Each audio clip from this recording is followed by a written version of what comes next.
অবস্থায় কিন্তু রমাদান আমাদেরকে নিয়ে যায়। কিভাবে নিয়ে যায়? তখন আমাদের অনেক ধরনের ডিটক্স মানে তখন হয়। কিভাবে হয়? যেমন একটা বলি, আমরা ফিজিক্যালি কিন্তু আমরা সত্যি করতে আল্লাহর পক্ষ থেকে বা আল্লাহর পথ থেকে অনেক দূরে সরে যাই, কিন্তু রমাদান আসে আমাদেরকে একটা ডিসিপ্লিন প্রদান করে। আমি কখন খাবো, কখন ঘুমাবো, কখন আবার সালাত আদায় করবো, লম্বা সময় জুড়ে কিন্তু আমাদেরকে নামাজ পড়তে হয়। যদি আমরা তারাবির নামাজের কথা বলি, কিয়ামুল লাইলের কথা বলি, এবং গভীর রাতে উঠে কিন্তু আমাদেরকে খেতে হয়, যেটা সাহরির কথা আমরা বলি। ফলে এটা কিন্তু আমাদেরকে ফিজিক্যালি কিন্তু ফিট করে দেয়, মানে ফিজিক্যাল যদি। আবার ধরুন আমরা এই সময় একটু কম খাওয়ার কারণে আমাদের শরীরের মেদ যেগুলো তৈরি হচ্ছে, অথবা যদি শরীরে কোনো টক্সিকেশন এর কথা বলছি, এগুলি যখন তৈরি হয়, এগুলো কিন্তু ধীরে ধীরে কি বের হয়ে যায়। এবং এই কারণে কিন্তু আমরা জানি যে সায়েন্স বিজ্ঞানে বলেছে 2016 সালে এর উপর একটা নোবেল প্রাইজও পেয়েছে, মানে জাপানের এক মানে সায়েন্টিস্ট, মেডিকেল সায়েন্টিস্ট, তিনি করেছেন অটোফেজি তিনি আবিষ্কার করেছেন। অটোফেজি মানে হচ্ছে আমাদের শরীরে ক্যান্সারাস কিছু সেল ডেভেলপ করে। সবসময় স্টোমাক যখন আমরা খাদ্য দিয়ে পানীয় দিয়ে পূর্ণ করে রাখি, তখন এখানে কিছু মানে ক্যান্সারাস কিছু সেল ডেভেলপ করে। এই সেলগুলো ধীরে ধীরে ধীরে ক্যান্সার হয়, এবং মানুষ কিন্তু তখন পুরো শরীরে ক্যান্সার যখন ছড়িয়ে পড়ে, তখন মানুষ মারা যায়। ঠিক রমাদান আসার পর যখন সে খায় না, তখন তার ওই যে ক্যান্সারের যে সেলগুলো ডেভেলপ করেছিল, এগুলো দুর্বল হতে থাকে, কারণ সে তো খাবার পায় না, তাই না? আর ওই যে অন্য সেলগুলো যেগুলো মানে শক্তিশালী ছিল, সুস্থ ছিল, এগুলো আবার খাবার পায় না, তখন এগুলো দুর্বল সেলকে খেয়ে ফেলে। ফলে কি হয়? রমাদান এটা একটা রিসাইকেল বিনের মতো কাজ করে। সুবহানাল্লাহ। এইভাবে রমাদান ফিজিক্যালি আমাদেরকে ফিট করে। আবার রমাদান আমাদের কিন্তু ফিজিওলজিক্যালি, মানে আমাদেরকে স্পিরিচুয়ালি, সাইকোলজিক্যালি কিন্তু আমাদেরকে ফিট করে। মানে আমরা যদি সাইকোলজির কথা বলি বা ফিজিওলজির কথা বলি, তখন কি হয়? রমাদান আমাদেরকে বলে তোমরা কম খাও, কম কথা বলো, কম ঘুমাও, কারণ আমি কিন্তু ঘুমের বেশি সময় পাচ্ছি না রমাদানে, তাই না? কম স্ক্রলিং করো, কারণ অনেক বেশি নামাজে যাওয়ার কারণে এটা করতে পারি না। কম সিনেমা দেখো, কম টিভি দেখো, অথবা কম আড্ডা দাও। এগুলো কিন্তু রমাদান আমাদেরকে কম কম কম কম করতে পারে, কারণ রুটিন অনুসারে আমাদেরকে চলতে হয়। তো ফলে এটা কিন্তু আমরা ফিজিওলজিক্যাল, মানে স্পিরিচুয়ালি আমাদেরকে, বা আমরা যদি বলি মানে আধ্যাত্মিকভাবে, এটা কিন্তু আমাদেরকে সেট করে দেয়। আবার আধ্যাত্মিকতার আরেকটা জায়গা আছে, যেমন তাকওয়া অন্তরে তৈরি করে দেয়। আচ্ছা, আমরা কেউ আমাদেরকে দেখে না, তারপরও খাই না, এটা কিন্তু বিশাল অর্জন। এটা সাধারণ কিছু না। কিন্তু আমরা যদি দুনিয়াতে, গোটা পৃথিবীর যদি সকল সিকিউরিটির যত ধরনের আয়োজন আছে, সিসি ক্যামেরা থেকে শুরু করে যা কিছু আছে, সবও যদি মানুষকে মানে পেছনে লাগিয়ে দেওয়া হয় যে সে যেন না খায়, মানুষকে কি ঠেকাতে পারবে? সে টয়লেটে ঢুকে খাবে, কোন একটা রুমে ঢুকে খাবে, মানে আলাদা জায়গায় গিয়ে খাবে, প্রয়োজনে সে অন্ধকারের মধ্যে গিয়ে খাবে, মানে মাটির নিচে গিয়ে খাবে, মানে কিছু একটা সে করবে খাওয়ার জন্য, তাই না? মানুষ যেমন পাপ করে বা যখন গুনাহ করে, তখন কিন্তু কোনো একটা মেকানিজম সে তৈরি করে নেয়। কিন্তু আমরা রমাদানে কি কেউ আমাদেরকে দেখছে? আল্লাহ ছাড়া কেউ কি আমাদেরকে কোনো সুপারভিশন করছে? কেউ রেকর্ড করে না, কেউ জিজ্ঞাসা করে না। রমাদান কেউ জিজ্ঞেস করে নাকি যে তুমি কি দিনের বেলা খেয়েছো কিনা? কেউ তারপরে দেখেন কোনো পুলিশিং নাই, কেউ তারপরে কি লোকেরা খায় না। এটা কিন্তু একটা হিউজ একটা বিষয়। এইটাকেই যদি মানুষ ক্যাপিটালাইজ করে না, যদি রমাদানের পরে এটাকে লোকেরা ধরে রাখে, তাইলে মানুষের গোটা জীবন পরিবর্তন হয়ে যেতে পারে। তো পার্থক্যটা কোথায়? তাহলে আমরা পারপাসফুল এটা করি, আমরা আল্লাহর জন্য এটা করি, আল্লাহর নির্দেশ পালনের জন্য এটা আমরা করি। আমরা এটা আমাদের শরীরের জন্য করি না। বলছি যে এটা শারীরিক হয়তো অনেক উপকার আছে বটে, কিন্তু আমরা কি শরীরের উপকারের জন্য করি? না, আমাদের আত্মার উন্নয়নের জন্য করি। আমাদের নফস এটা যেন মুতমাইন্নায় রূপান্তরিত হয়। নফস আম্মার অবস্থায় ছিল, এর যেন কমপক্ষে লাওয়ামা স্তরে মানে উপনীত হয়, যেন নফস বলে যে না, এই কাজগুলো তুমি ভুল করেছো, তার মধ্যে বিবেক যেটা ছিল সেটা যেন জাগ্রত হয়। এর রমাদানে কিন্তু এই কাজগুলো হয় সত্যিকার অর্থেই। একটা অভ্যস্ততা তৈরি করে।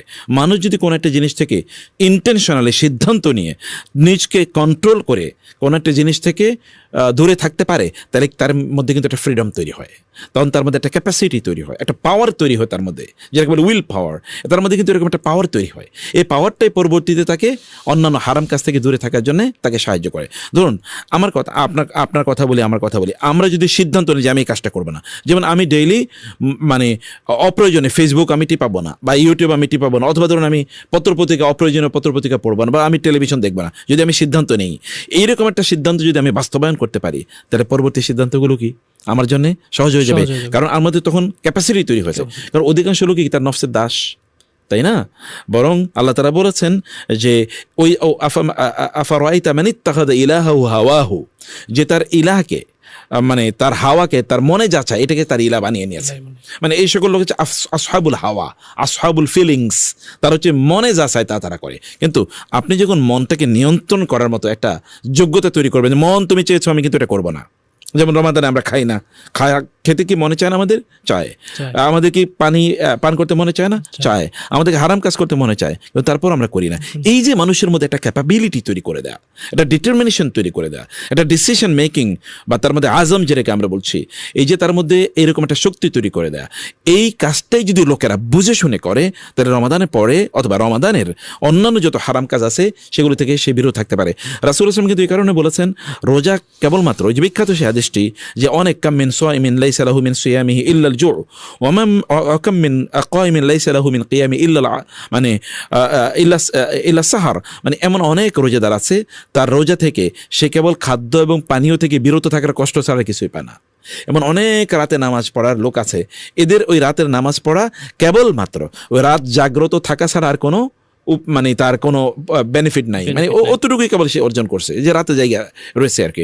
কিন্তু কারণ কি? কারণ হচ্ছে যিনি রোজা রাখছেন তিনি গীবত ছাড়েন না, তিনি মানুষের বিরুদ্ধে মিথ্যা অপবাদ দেওয়া ছাড়েন না, তিনি মানুষকে কষ্ট দেওয়া ছাড়েন না, তিনি হয়তো চুরি চামারি করা বাটপারি করা তিনি ছাড়েন না, তিনি গালিগালাজ করা ছাড়েন না, তিনি তর্ক বিতর্ক করা ছাড়েন না, তিনি হয়তো ধরেন চোখের জেনা ছাড়েন না, তিনি মুখের জেনা ছাড়েন না, তিনি অন্তরের জেনা ছাড়েন না, তিনি হয়তো হারাম কাজে অগ্রসর হচ্ছেন, হারাম তিনি গ্রহণ করছেন, ফলে তিনি কয়েকটা হালাল জিনিস থেকে কেবল বিরত থাকলেন, যেগুলো পার্মানেন্টলি হারাম সেগুলো থেকে তিনি বিরত থাকলেন না। তাইলে এই জাতীয় রোজা সত্যি করতে কাজে লাগে না। রমাদানে কিন্তু সিগনিফিকেন্টলি মুসলিম ওয়ার্ল্ডে অপরাধ কি কমে না বলেন তো?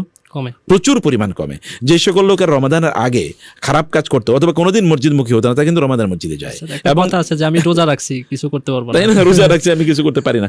এটা কিন্তু হয়তোবা জিনিসটা নেগেটিভ, যেমন ঘুষ খায় বলে আমি কিন্তু ভাই দিনের বেলা ধরতে পারবো না, আমি আজকে রোজা আছি, অথবা টেবিলে দেন আমি হাত দিয়ে ধরতে পারবো না, কমপক্ষে এতটুকু অনুভূতি কিন্তু তার মধ্যে আছে। জিনিসটা হয়তোবা সে যেভাবে করছে এটা খুবই নিন্দনীয়, কিন্তু তার মধ্যে অনুভূতিটা কাজ করছে। যদি অন্যায় করে, শয়তান তো শিকলবন্দি, তা তো আমরা দেখতেই পাই যে লোক কোনোদিন ইবাদত করে না সে কিন্তু মসজিদে দৌড়ায়, তাই না? যারা অন্যায় করছে তারা অন্যায়ের মাত্রা কমিয়ে দিয়েছে, এটা তো স্পষ্ট, গোটা পৃথিবী জুড়ে এরকম ঘটনা ঘটে। ফলে শয়তান না থাকলেও মানুষের তার হ্যাবিটের কারণে কাজ করে। দুই নম্বর বিষয় হচ্ছে যে লোকেরা তাদের এনভায়রনমেন্টের কারণে এই কাজটা করে।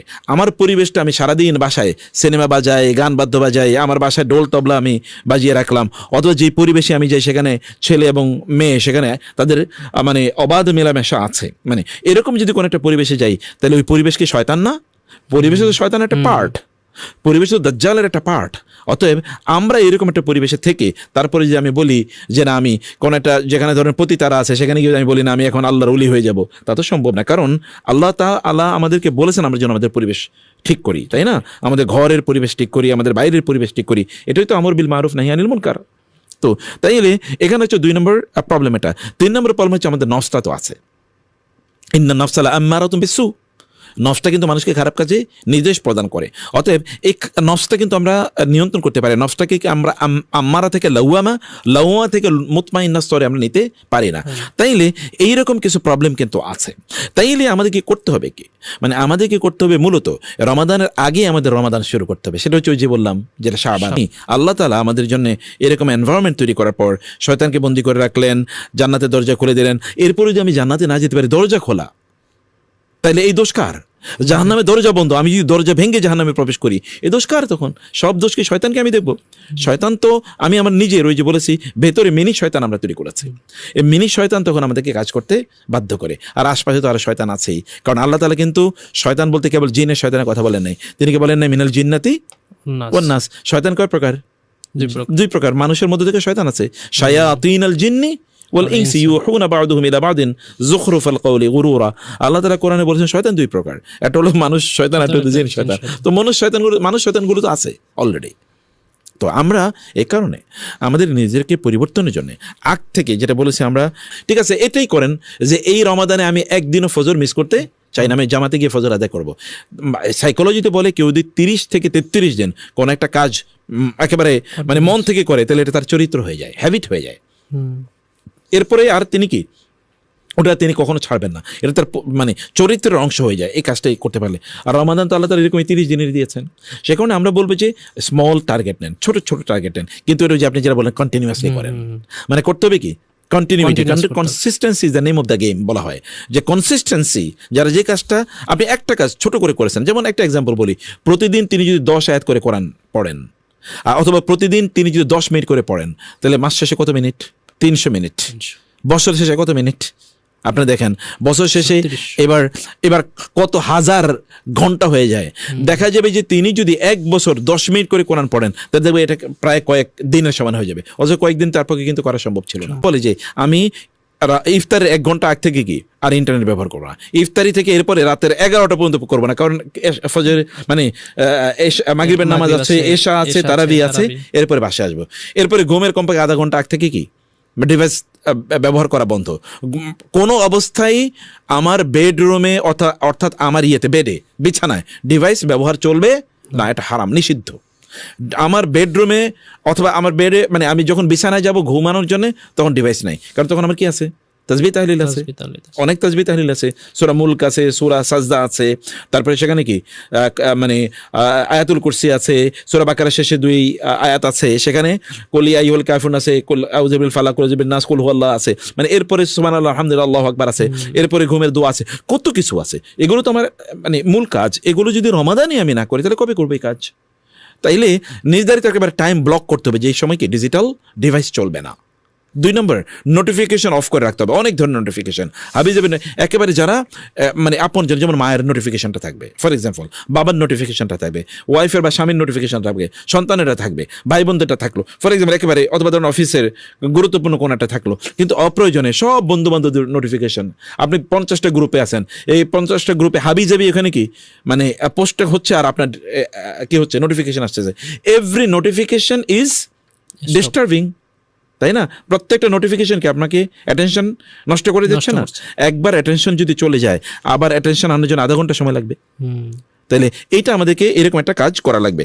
3 নম্বর যেটা বলতে চাই তাহলে যে স্ক্রলিং আমাদেরকে কমাতে হবে। যে আমি আসলে ডিভাইস ধরলাম কিন্তু কতক্ষণের জন্য একেবারে নির্ধারণ করতে হবে। এর আগে বলছি কি টাইম ব্লক করে রাখতে হবে, যে এই সময় মানে ডিভাইস ধরা যাবে না। 2 নম্বর বলছি নোটিফিকেশন কমাই দিতে হবে। 3 নম্বর কি স্ক্রল ডাউনটাকে একটা লিমিটের মধ্যে নিয়ে আসতে হবে। যে আমি আচ্ছা ঠিক আছে আমি মোবাইল ধরলাম কিন্তু আমি আধা ঘন্টার চেয়ে বেশি এটা ব্যবহার করবো না, বা 1 ঘন্টার চেয়ে বেশি আমি এটা ব্যবহার করবো না, একেবারে এইভাবে টাইটলি এটাকে কন্ট্রোল করা।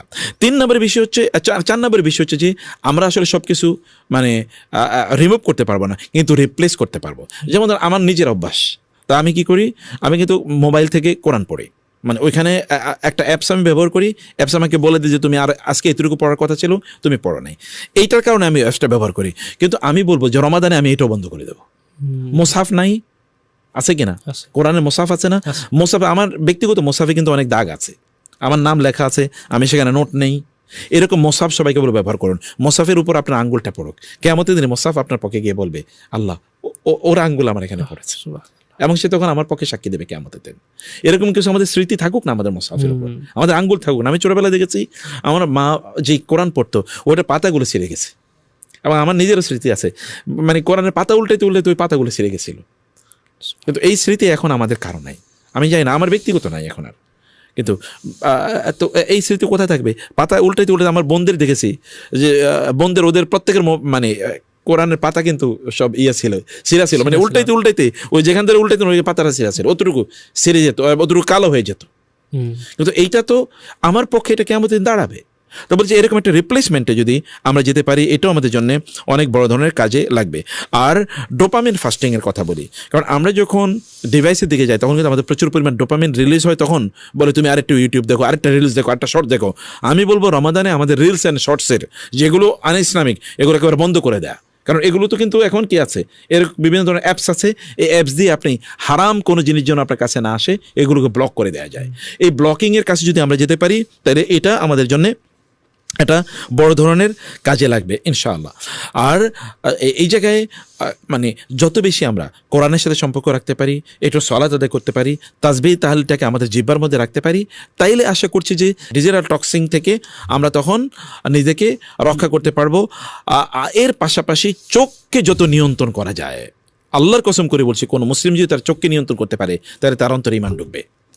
চোখকে যদি ঈমান মানে নিয়ন্ত্রণ না করতে পারে, যতই মুত্তাকি হতে চেষ্টা করুক না কোনোদিন হতে পারবে না।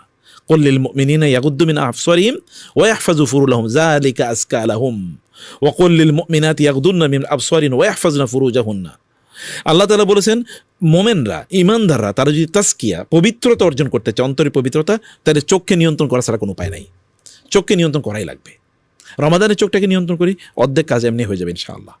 কেউ যদি রমাদানের কারণে রমাদানকে অনেক ব্যবসা করার জন্য পণ্য গুদামজাত করে রাখে, রমাদানে তারপরে দাম বাড়াবে, এরা তো আল্লাহর দৃষ্টিতে ভয়াবহ অপরাধী। এই লোক আবার জান্নাতে যায় কিভাবে? এ তো উম্মার সাথে গাদ্দারি করেছে। উম্মার সাথে যে গাদ্দারি করে সে এবার জান্নাতে যায় কিভাবে? আমি জানি না, আল্লাহ সুবহানাহু ওয়া তাআলা যদি দেন তো সেটা আল্লাহ তাআলার সিদ্ধান্ত, তিনি তার দয়ায় তিনি যাকে ইচ্ছা তাকে দিতে পারেন। ইউদখিলু মান ইয়াশাউ ফি রাহমাতি ওয়াজ-যালিমিনা আ'আদ্দা লাহুম আযাবান আলীমা। আল্লাহ বলেছেন যে তিনি যাকে চান তাকে তিনি জান্নাতে প্রবেশ করবেন, কিন্তু জালেমদেরকে তিনি ভয়ঙ্কর শাস্তি কিন্তু ব্যবস্থা করে রেখেছেন। অতএব মানুষের উপর জুলুম করা, ওভার প্রাইসিং করা, জিনিস পণ্যগুলো মানে করে রাখা। রমাদান এটা হচ্ছে অনুগ্রহের মাস, কিন্তু মানুষ জুলুম করতেছে, জুলুম করছে। আর জুলুম সবচেয়ে বেশি করে এই ব্যবসায়ীরা। আপনি মানে ধরেন ঈদ করবে, আনন্দ করবে মানুষ, তাই না? তো ঈদের পোশাক যেটার দাম 1,000 টাকা, এটা কিভাবে 10,000 টাকা নেয়? 10,000 টাকা নেই। 10,000 টাকা নেয় তার জন্য জায়েজ আছে?